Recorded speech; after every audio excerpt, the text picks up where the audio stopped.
Yo, we be our platform is when they can also be my subscribe button, no me notification bell. So that next time I drop video, be a yes, and you know, and send me ne koso. Yeah, and send me bri koso. Unse unti say see dun ketia akasa. And send me koso ina unti nka. Wakasa. But ninche mu aba. Ninche mu aba echemu. Sa asante amfani fa udi anhye obi ansa. Nti obi e no ya asante bi Ode ye hwe ni video ni mai ba beto aso. Na omo kan history no omo kan kwa chire.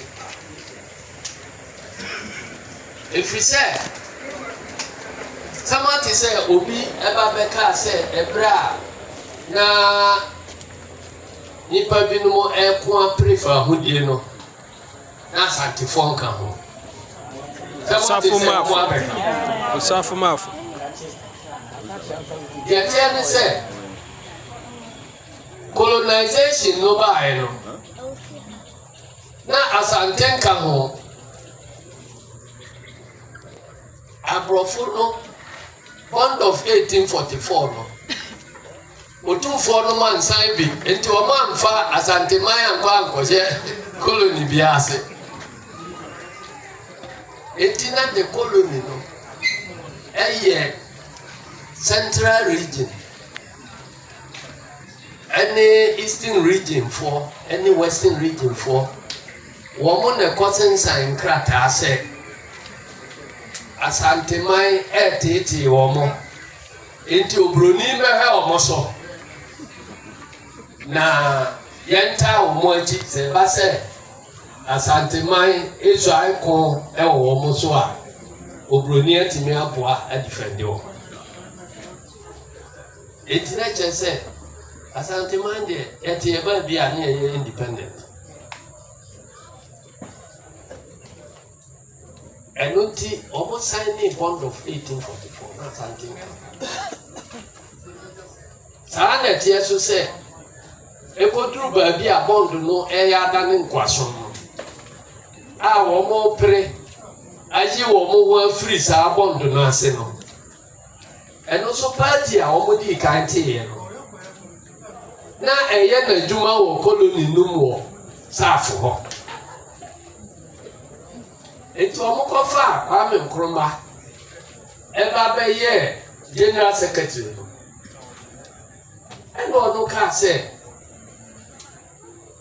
sesia party aya no club kitikiti bi wo colony ha eno ntimi fight for independence e won say Asante am sign bond of 1844 but a brave ba ya tribes ya e wo coast to ha e ko fa abrofo say e mo ho ban wo mo ka bo mu ne abrofo no ene Asante man be ko ye ena wo mo anda ne Asante man no say wo mo no empene so ba say e ye protectorate ya womo ehe womo so enti Asante man ko san ni krata but omo di tumi no ni ade na ebe di womo so enunti ya dro no se ba se ye ko agifa hudi a se yitimi extend sa tem na northern territories so e no so abeka ho enti na ohwe the Navy friend of Ghana. Now, which is a mumiansa. Colony no almost signed a bond of 1844. Asante mai abrana brahafuni Asantehene abumye bako. And northern territories and also ho. And western Togoland. And also na German for colony. Na omo defeat World War no omo defeat Germany no and Britain and France for chair Germany for ensa ase e Africa enti Togo na omo che mu mienu omo de fa ma France for enti omo de fa e ma Britain for enti Britain for no de kan Gold Coast no ho a na ye hwe ni nyina so enti na sa chiche mu na yin enti Kwame Nkrumah na ka say UGCC no enye club a ebetimi atra colony hankwa. It is a say ye extended cover the whole country. It in Croma extended the bar. And Wamone Wamokoya or take a free UGC. And now, what J Asantehene, Babia, just said, then the largest party in Ghana. And Wakashaba. I feel so, a bra said a Boma for it to an among maybe a Urajo Fesson. Sani Ashen Musenka, he may be a bear, where Brown was saying, no was about, where Pachawa Ura, Nason, and yet didn't say anything, but the becho. So Primwakuma, they are one Cassana, what's it? Be so, but my foot to an among way. Yes, you are dear, say. Yea, and for being your Asante for being young quo, O Pijao, no more you do. Into the dream room, the old Pijao be, and the oppressor mention, I say, no funny aquano. Why? And as I say, ye like ye mano, why necessary a man of quine way the way. What must I say? I feel to say, what they ain't here, sir, but my 4 by and cacran, ain't he, Massia.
Standing committee in a shen of Fufra, on Baxas in my human Gratia come one, Omufata, se be pede o mu no amu ma edu no en famna en kampo nkyere no no ni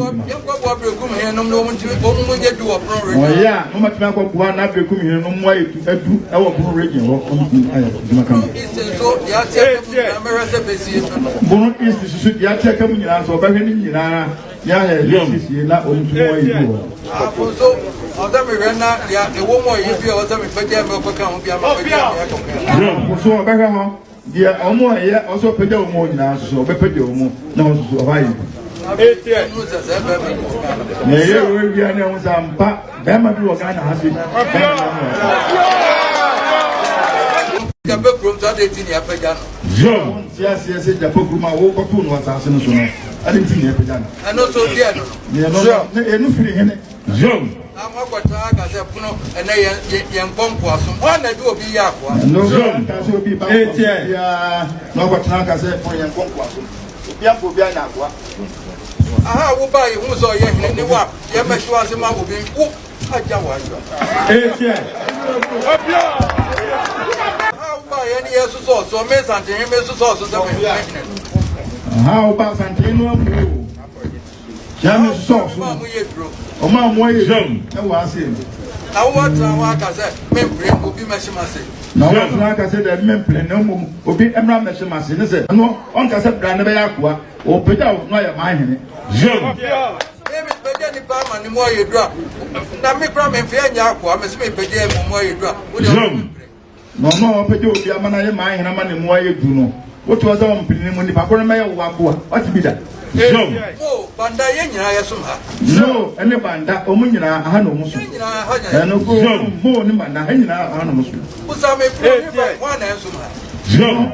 Enti na friend West Asante no, omu nyina na aha no musu. Doma woti ha. Doma ha no. Ni nyina. Na da pata pa mo de ye ni. Jom. Ye bia no patapa. Ye documentary bi unity. Yeah, kakra bi nyoma nkekabom bi amaye e fa Asante ho. Ebra Stone Boy mutu kwan ko Jamaica ode yenhwe sa documentary ntwato ye ba na comment section ni odia na wache wadwen mesro say Asantehene no ekoso ebekoso enchi bia nti so support bia betimi am number na go screen betimi dia ba na any form of support afi so ye kwa obi bia pese bon da ru ni ade a support betimi kwa de bia ade kwa pese bon da ru na pese betimi aye plus sponsor and I said the main sponsor you do ben nante ebi ye ko be be kase ebo odin dia bata Asantehene no with me aye number na go screen no fra ebeje ofeso pa intimate o de yenhwe video no aye ba ebeto aso Ghanaian traveling within this beautiful country, I found so many similarities between Ghana and Cote d'Ivoire that made me question the origin of the people of Cote d'Ivoire. I even met people that interacted with me in a common language that we speak in Ghana, which is Tree. And to my surprise, they were Ivorians, thinking that they were Ghanaians. What can you No, we are Ghanaians, so we are Ivorians. No, Ivorian. Okay.